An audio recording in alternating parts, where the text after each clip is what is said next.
दोस्तों, ये कहानी का उद्देश्य किसी को परेशान करना नहीं है, किसी का दिल दुखाना नहीं है, बल्कि आपको जागरूक करना है, आपको सचेत करना है। यदि किसी के साथ कहीं भी ऐसा हो रहा है तो उसे मौका पाकर या तो पुलिस के पास जाना चाहिए या फिर वहां से निकलकर सुरक्षित जगह चले जाना चाहिए। न जाने क्यों कुछ दिनों से मुझे अजीब अजीब ख्याल सताने लगे थे।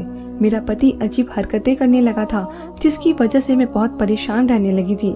मुझ पर बिना वजह की रोक टोक करता था, इतना सारा कानून लगा रखा था, हर वक्त मुझ पे नजर रखता था, ऐसे जैसे मैं भाग जाऊंगी। मुझे छत तो क्या खिड़की से बाहर देखने तक की इजाजत नहीं थी। ऐसा लग रहा था मैं किसी कैद में हूँ। कभी जान निछावर करता तो कभी बिल्कुल अजनबी बन जाता था। मुझसे अपनी चीजें छुपाता था, मुझे अपने फोन को भी हाथ तक नहीं लगाने देता था, अपनी सारी चीजें लॉक करके रखता था। किसी का भी फोन आता तो उठकर बाहर चला जाता था या मुझे कहता कि तुम बाहर जाओ, मैं फोन पे बात करूंगा और चुपके से मेरी बातें न सुनना। मुझे बिल्कुल पसंद नहीं कि कोई चुपके से मेरी बातें सुने और मैं सुभाष की बातें सुनकर बहुत शर्मिंदा हो जाती थी। सुभाष हर वक्त अपनी अलमारी को लॉक रखता था और किसी कीमती सामान की तरह अलमारी की चाबी अपनी जेब में रखता था और सुबह उठकर अपनी अलमारी को देखता था कि कोई चीज इधर उधर तो नहीं हुई। हालांकि चाबी तो उसके पास ही होती थी, फिर भी शक करता था कि मैं इसके पीछे उसकी चीजों को उठाती हूँ या देखती हूँ। कभी कभी तो मुझे लगता था कि सुभाष किसी बीमारी का शिकार है। जब खुद का काम होता है तो एकदम मेहरबान हो जाता है। ऐसा लगता था सुभाष से अच्छा इस दुनिया में कोई है ही नहीं। पर अलमारी की इतनी हिफाजत करना, बार बार चेक करना और शक में डालता जाता था। आज सुभाष घर पे नहीं था और जल्दी में अपनी अलमारी का लॉक करना भूल गया था। एक पत्नी होने के नाते मुझे बहुत फिक्र होती थी कि आखिर इस अलमारी में क्या है जिसे सुभाष कभी लॉक करना नहीं भूलता, और आज मुझे मौका मिला था। मैं अलमारी की तरफ बढ़ी, डरते डरते अलमारी की तरफ हाथ बढ़ाई। मैं दिल ही दिल में खुश हो रही थी कि आज अलमारी के राज पता चलेगा, मेरी यह परेशानी भी आज दूर हो जाएगी। अभी मैं अलमारी खोलने ही वाली थी कि बेल बज गई और बेल की आवाज सुनकर मैं उछलकर पीछे हटी। ऐसे लग रहा था कोई बेल पर हाथ रखकर भूल गया हो। मैं भागती हुई दरवाजे पर गई तो सुभाष खड़ा था। उसका चेहरा रेड था और सांस फूली हुई लग रही थी। ऐसा लग रहा था जैसे भागता हुआ आया हो या कोई इसके पीछे पड़ा हुआ हो।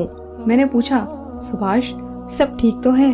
आप अभी तो काम पे गए थे, फिर इतनी जल्दी वापस कैसे? और सुभाष मुझे रास्ते से हटाता हुआ बोला, जरूरी चीज लेना भूल गया था, और सीधा कमरे में गया और कमरे का दरवाजा बंद कर दिया। थोड़ी देर बाद सुभाष दोबारा ऑफिस के लिए निकल गया और मैं कमरे में आई तो मुझे बहुत मायूसी हुई। सुभाष ने अलमारी लॉक कर दी थी और चाबी अपने साथ ले गया था। अब मेरा शक सही निकला, मतलब कुछ तो इस अलमारी में था जिसे सुभाष मुझसे छुपा रहा था। मेरा दिल कह रहा था कि कुछ तो गड़बड़ जरूर है, कुछ पूरा होने वाला है। मैं अपना सर पकड़कर बैठ गई। बचपन से ही मेरा दिमाग बहुत तेज था, मुझे पहले से ही पता हो जाता था कि कुछ बुरा होने वाला है। आखिर इस अलमारी में ऐसा क्या था जो मुझसे छुपा रहा था? पति पत्नी में तो कोई राज नहीं होता।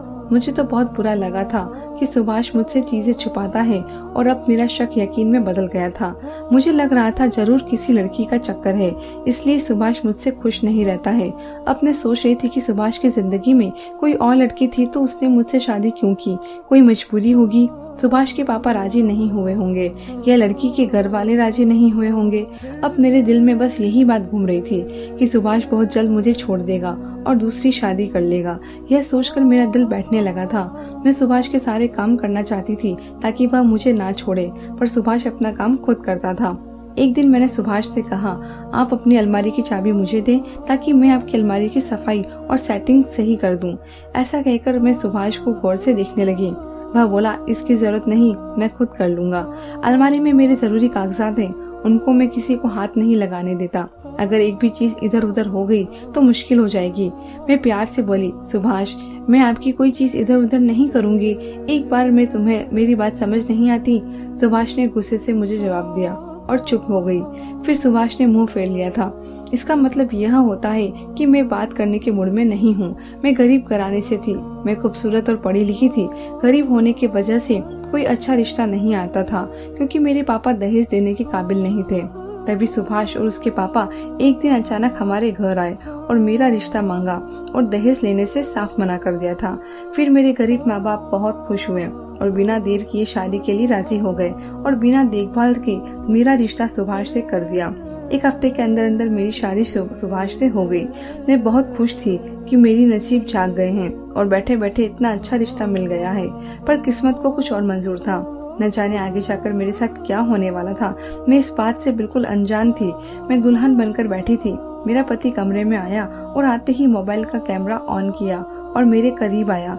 मुझे बहुत हैरानी हुई और उलझन होने लगी। मैंने डरते डरते सुभाष को कहा कि आप पहले कैमरा तो बंद कर दें। तो सुभाष ने कहा कि मैं यह खूबसूरत पल कैमरे में कैद करना चाहता हूँ। मैं यह यादें संभाल कर रखना चाहता हूँ।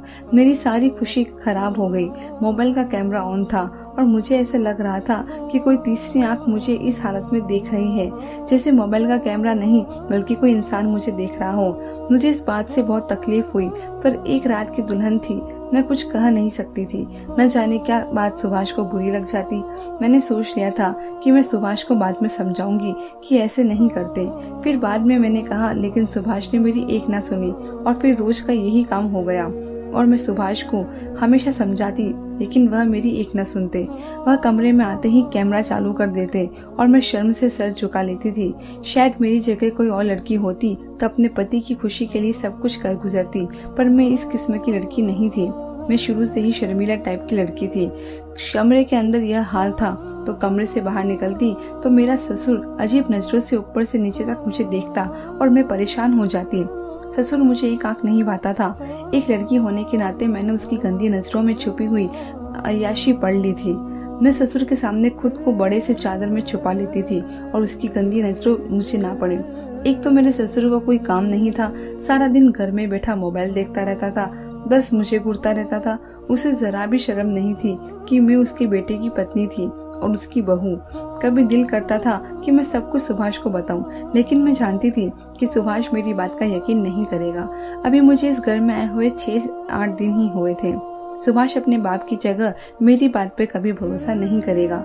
घर में हम सिर्फ 3 ही थे, सुभाष, मैं और मेरे ससुर। इस बात का भी ससुर का धन्यवाद कहती हूँ।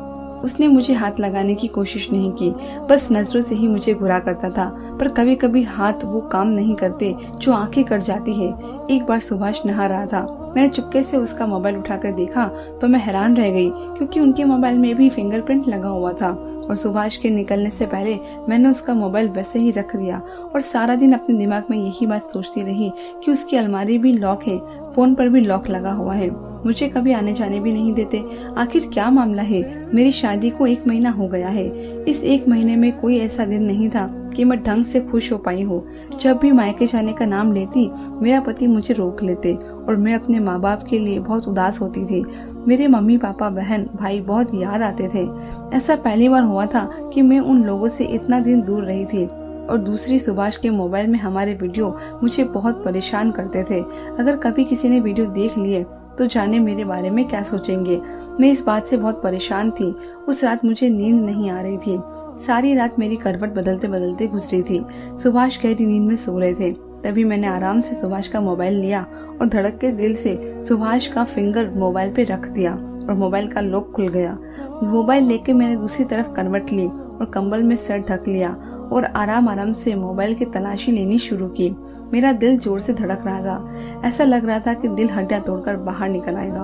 अगर सुभाष की आंख खुल गई और उसने मेरे हाथ में अपना मोबाइल देखा तो बहुत गुस्सा करेगा और मुझे घर से भी निकाल देगा, क्योंकि वह अपनी चीजों के मामले में बहुत टेढ़ा था।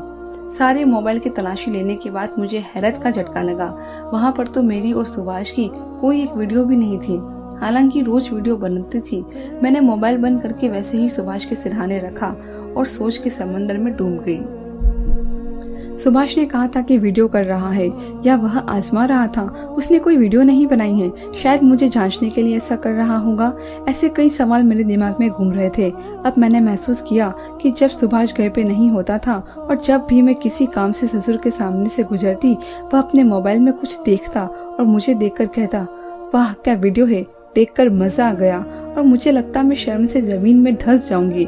ऐसा लगता था जैसे ससुर मेरे ही वीडियो देख रहा हो और उसके बारे में बात कर रहा हो। फिर अपने ख्याल वहम सुलझाकर देखती। ससुर के अंदाज मुझे बिल्कुल अच्छे नहीं लगते थे। सुभाष जब तक काम से वापस नहीं आता था, ज्यादातर वक्त अपने कमरे में गुजारती थी। मेरे लिए बहुत मुश्किल वक्त होता था। जब सुभाष अपने बाप के साथ छुप कर बातें करता था, दोनों मुझे देखकर चुप हो जाते थे या कोड वर्ड में बात करते थे। वह दोनों मुझे सादा और मासूम समझते थे, जैसे मैं इनकी बातें नहीं समझ रही हूँ। पर मैं पढ़ी लिखी लड़की थी, सब समझ रही थी और कुछ कुछ शब्द मेरे कानों में पड़ जाते थे तो मैं सारा दिन उनके बारे में सोचती रहती थी। सुभाष ने मुझे बताया था कि उसका पापा दिल का मरीज है, पर मुझे तो वह बिल्कुल ठीक लगता था।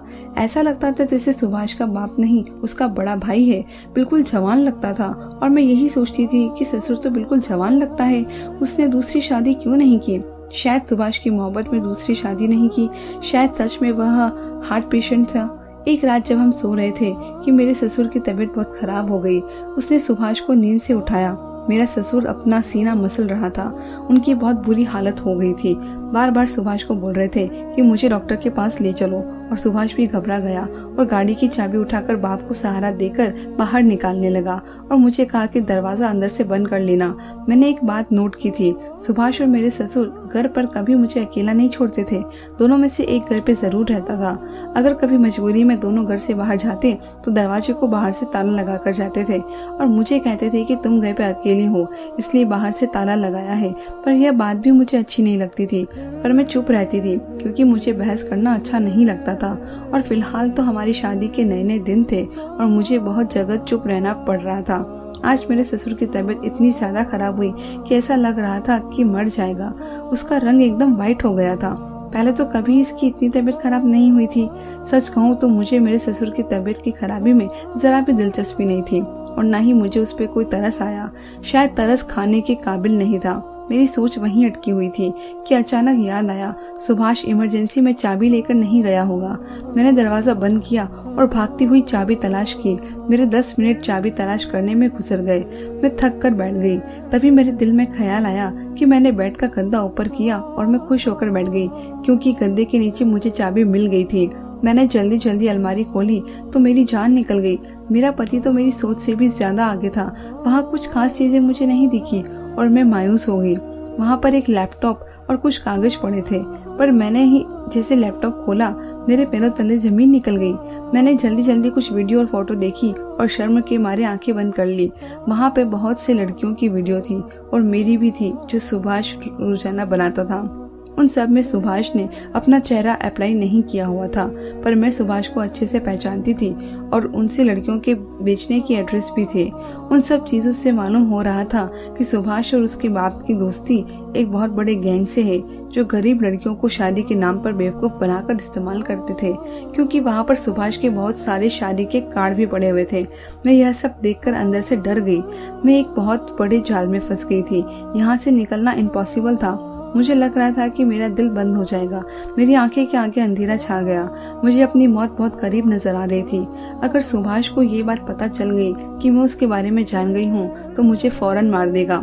वह मुझे जिंदा नहीं छोड़ेगा। यह सोचकर मेरा दम घुटने लगा। मुझे सांस लेने में परेशानी हो रही थी, पर मुझे हिम्मत करनी थी।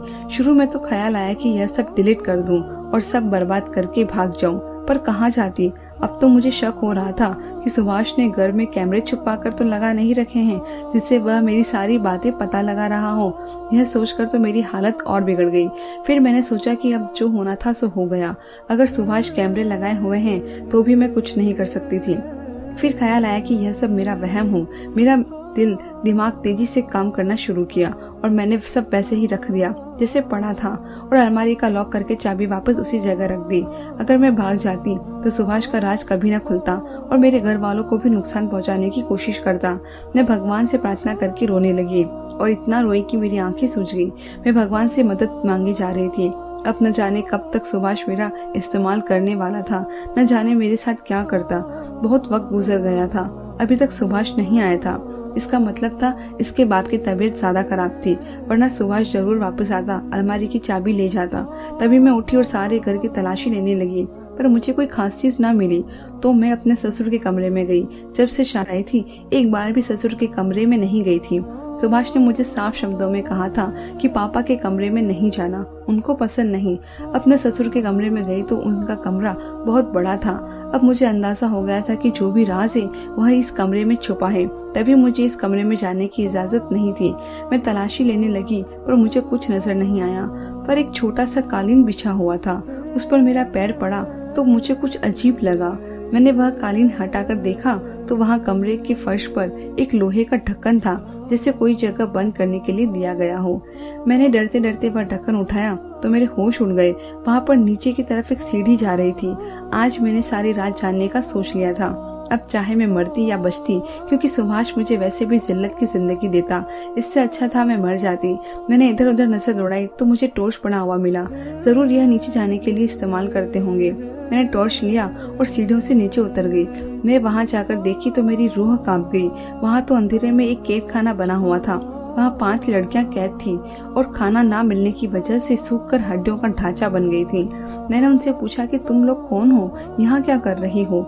सब लड़कियों ने बताया कि इन बाप बेटे ने मेरी गरीबी का फायदा उठाकर शादी का गेम खेलकर उनके साथ गलत वीडियो बनाई, फिर गलत काम करने के लिए ब्लैकमेल करते रहे। और जब वह लड़की इस काम पर राजी नहीं हुई तो उन लोगों ने इस कमरे में अंधेरे में उन्हें कैद कर लिया और अब बहुत जल्दी ही हमें बेचने का इरादा रखते हैं। और इससे पहले भी बहुत सी लड़कियों की जिंदगी बर्बाद कर चुके हैं। यह लड़कियों ने हाथ जोड़कर कहा कि मैं इनकी यहाँ से निकलने में मदद करूं, वरना जल्द ही मुझे भी इस अंधेरे में कैद होना पड़ेगा। उनकी बात सुनकर मेरा दिल घबरा गया। मुझे बहुत डर लग रहा था। मेरा दिमाग काम नहीं कर रहा था कि मैं क्या करूँ। मैंने चाबी की तलाश शुरू की। मुझे बहुत डर लग रहा था जैसे अभी सुभाष आ जाएगा। चाबी ढूंढते हुए मेरे हाथ कांप रहे थे। आखिरकार मुझे चाबी मिल गई। चाबी मिलते ही मैंने ताला खोला और उन सबको आजाद कर दिया और मैं फौरन ही उनके साथ ऊपर आ गई और अलमारी को खोलकर वहां पर रखी सारी चीजें जल्दी जल्दी एक बैग में रख ली। बल्कि मुझे इनके खिलाफ सारे सबूत जमा करने थे। अगर सुभाष घर वापस आ जाता तो हमें ना पता तो फौरन सारे सबूतों के साथ गायब हो जाते और कभी पकड़े ना जाते। पर मैं चाह रही थी कि वह पकड़े जाएं। मैंने खिड़की से बाहर देखा तो दूर दूर तक रास्ता सुनसान पड़ा था। सड़क पर स्ट्रीट लाइट जल रही थी और बहुत रात हो गई थी और हम सब मिलकर घर से बाहर निकल आए।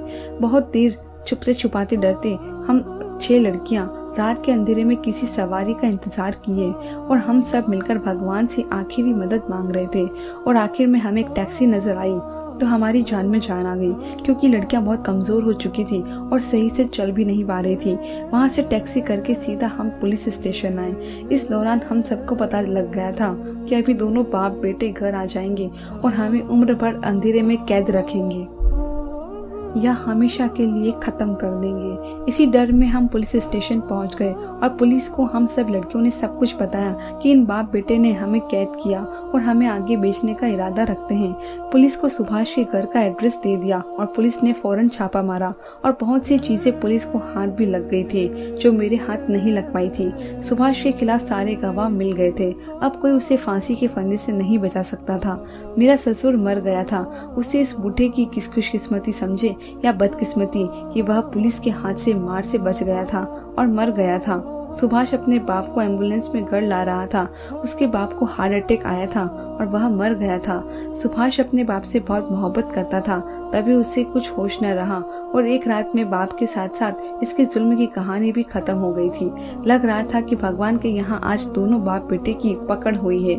एक तो भगवान के पास हिसाब किताब दे रहा था और दूसरे को जेल की काल कोठरी में उम्र भर सड़ना था। जिस तरह उसने इन मासूम लड़कियों को अंधेरे में कैद किया था, पुलिस ने सुभाष को पकड़ा, हिरासत में ले लिया और उसे बहुत मारा पीटा।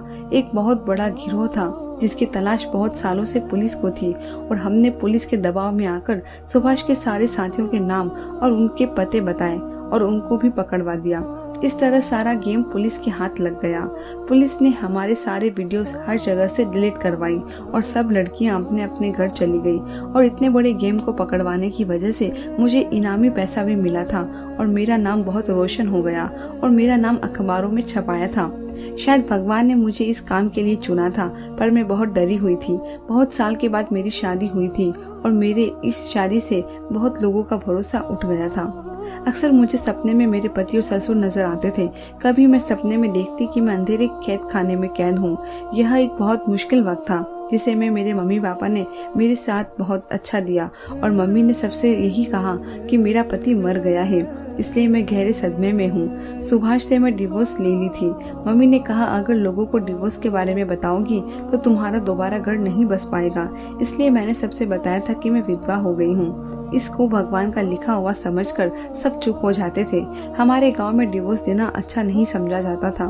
अम्मी की बातें सुनकर मेरी आंखों में आंसू भर गए थे। मम्मी को अब भी लगता था कि मैं दोबारा शादी करूंगी और दोबारा घर बसाऊंगी। मेरा तो शादी से भरोसा उठ गया था। सच कहते हैं वक्त सबसे बड़ा मरहम होता है। वक्त के साथ साथ जख्म ठीक हो जाते हैं, पर कुछ जख्म के निशान मरते वक्त तक हमारे साथ रहते हैं और उन निशान को देखकर वह दर्द याद आ जाता है। और फिर 2 साल के बाद मम्मी पापा के कहने से मैंने दोबारा शादी कर ली। मोहित हमारे गांव में ही रहता था। बचपन से उसे देखते आए थे। मोहित पहले शादी की थी, मगर मोहित को अपनी पत्नी से नहीं बनी और 2 साल के अंदर ही उन दोनों का डिवोर्स हो गया था और अब मैं मोहित की पत्नी हूँ। मोहित एक बहुत अच्छा इंसान और मोहब्बत करने वाला पति है। आज हमारे 2 बच्चे हैं। मैंने मोहित को सुभाष के बारे में असल हकीकत नहीं बताया। मैंने सुना है कि जो खुद अपनी बात छुपा कर रखते, भगवान भी उसका पर्दा नहीं रखते। और मैंने कोई जुल्म तो नहीं किया था। मैंने सुभाष से शादी की थी, पर सुभाष ऐसा निकलेगा मुझे इस बात का अंदाजा नहीं था। और अब मेरी जमीन पर कोई बोझ नहीं है। अब मैं मोहित के साथ खुशहाल जिंदगी जी रही हूँ। मोहित मेरी बहुत इज्जत करता है। पति से एक लड़की इज्जत और मोहब्बत ही तो चाहती है। मेरी सारी तकलीफ दूर हो गई थी। अपनी जिंदगी की पिछली बात को मैंने हमेशा हमेशा के लिए बंद कर दिया था, पर आज आप सबको इसलिए यह बता रही हूँ कि बहुत सी लड़कियों की जिंदगी बच जाए।